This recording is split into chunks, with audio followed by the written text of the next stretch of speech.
Olá, seja mais uma vez muito bem-vindo aqui ao canal do Ayrton Broto. Se inscreva no nosso canal, deixe seu like, compartilhe nosso vídeo e no final deixe sua opinião sobre esse assunto.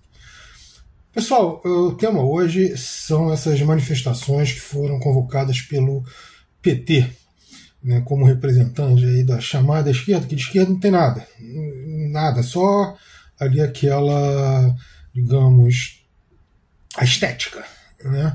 A galera que anda de vermelho, né, com bandeira de Che Guevara e tal, mas assim, não defende nenhuma das pautas de esquerda realmente, porque todas as pautas que eles defendem são pautas liberais e neoliberais, ou seja, um partido de direita, como são praticamente todos os partidos desse campo hoje em dia.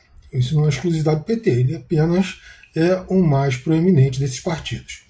Pois bem, eles convocaram essas manifestações hoje numa competição ridícula com Bolsonaro, que convocou o mês passado, dia 25 de fevereiro, ele convocou uma manifestação e os números variam aí de 350 a 700 mil pessoas na Paulista. Eu não vou entrar nessa polêmica, então vamos dizer que tenhamos a metade aí, 525 mil pessoas na Paulista. Fiz uma média aí, tá? 525 mil pessoas na Paulista. Pois bem, hoje o PT ele convocou não apenas para a Paulista, convocou para outras grandes cidades brasileiras, também as capitais todas elas foram convocadas, mas o PT ele deu maior atenção a Salvador, já que o governo baiano é do PT, e a São Paulo, já que é a principal capital em termos de população e ainda em termos de economia também. Pois bem, em São Paulo, o Bolsonaro botou naquela minha média aí 525 mil, um instituto bastante suspeito disse que teriam 350 mil pessoas da chamada esquerda na Paulista hoje. E Salvador também, na minha humilde opinião, não tinha essa multidão toda que se esperava, mesmo com o governo baiano sendo petista. Em outras capitais, então, foi uma vergonha. Alguns lugares eram grupelhos assim, de 20, 30 pessoas. Exatamente aquelas coisas que eles falavam do Bolsonaro, fala-se agora do próprio PT. Por que tudo isso?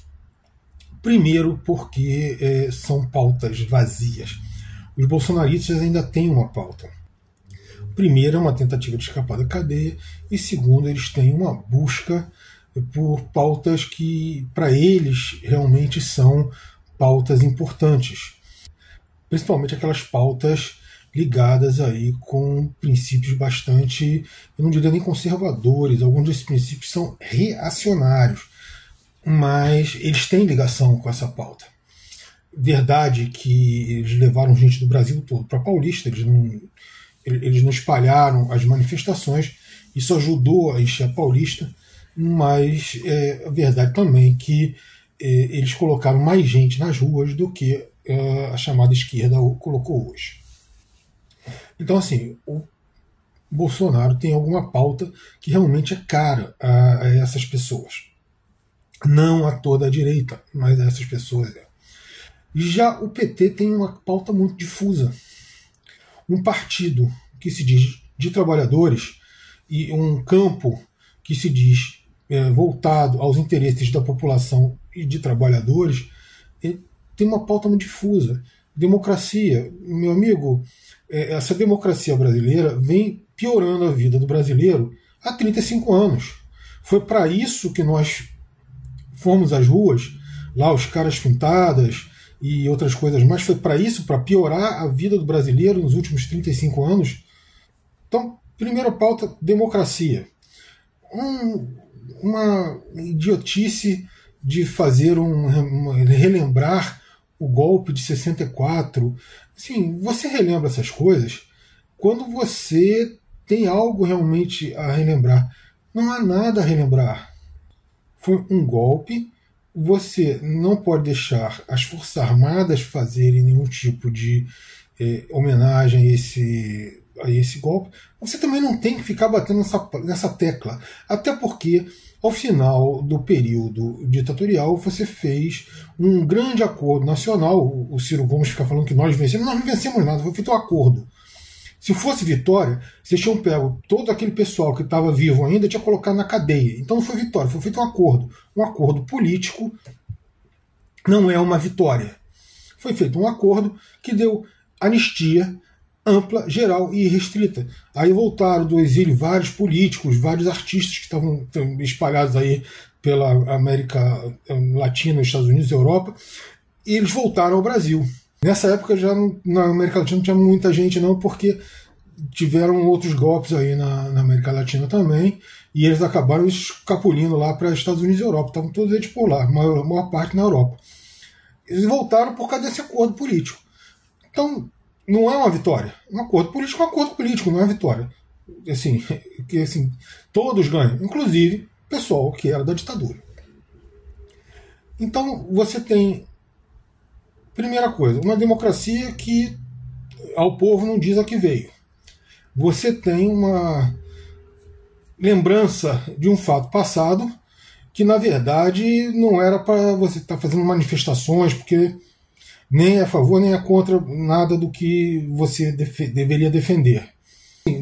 Nessa parte, o governo até foi bastante inteligente de não participar e não permitir que seus quadros participassem dessas manifestações. Por quê? Porque foi uma pauta contra a oposição.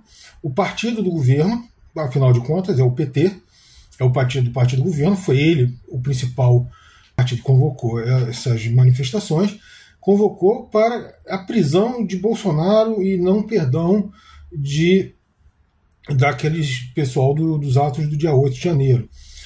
Gente, isso aí é uma questão de justiça, isso não é uma questão política.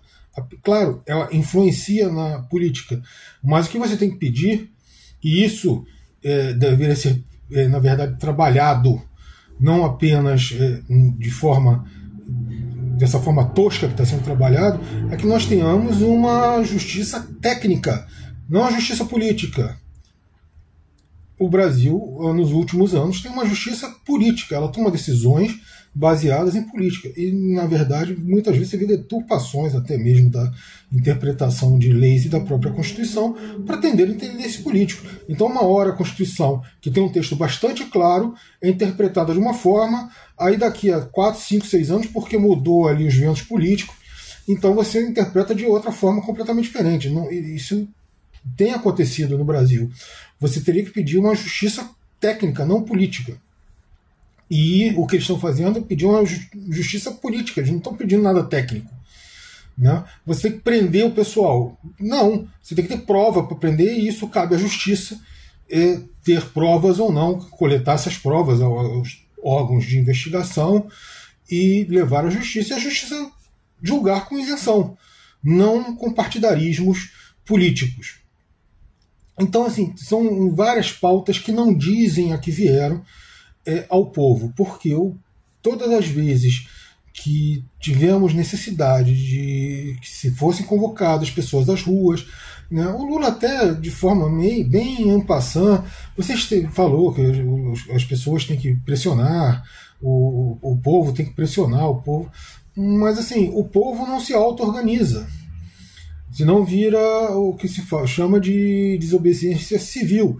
Ele precisa ser organizado. E o partido do próprio presidente e os seus aliados jamais mobilizaram o povo para defender pautas como, por exemplo, a questão do Banco Central, questão dos juros, questão de reindustrialização do país, e questão de destruição da Previdência, destruição da CLT, ou seja, você ter que realmente fazer ali uma revisão da CLT, não simplesmente para ceifar direitos trabalhistas, mas para você atualizar realmente direitos trabalhistas. Essa história de ceifar direito trabalhista é muito bonitinha para os empresários, né, para a elite dominante que não precisa de direito trabalhista. O cara que tem 1 bilhão de reais, ele não precisa de direito trabalhista. Mas quem ganha salário mínimo de 1.400 e poucos reais precisa. A verdade é essa. Porque se você tirar os direitos sociais dele, os direitos trabalhistas, ele vai continuar ganhando os 1.400 e poucos reais, Porque o patrão não vai pegar esse dinheiro e dar para ele, o patrão vai pegar esse dinheiro e vai botar no bolso, que é o que acontece em todo o mundo. Quando se cortam os direitos trabalhistas, o patrão não pega esse dinheiro, não bota na produção, ele também não bota no bolso do trabalhador, ele bota no próprio bolso. Então você tem um partido, um campo todo que se diz aliado dos trabalhadores e que age contra os trabalhadores o tempo todo, e sempre que tenta mobilizar a população é em torno de pautas absolutamente pueris, estéreis, difusas, que não enchem a barriga, não dão condições de vida a ninguém. O Brasil está mal arrumado, o Brasil está em maus lençóis, e isso é porque hoje em dia você, no fundo, não tem um debate socioeconômico no Brasil. Você tem apenas um debate por poder, quem vai mandar, em um debate por identitarismo, de minoria ou de maioria. Mas os dois lados são absolutamente identitários. Enquanto isso, o povo amíngua vê suas condições de vida serem deterioradas mês após mês. E aí eles querem que as pessoas vão à rua defender essas coisas. Elas não vão. Tá? É isso aí, pessoal. Muito obrigado pela posição de vocês aqui. Até o nosso próximo vídeo.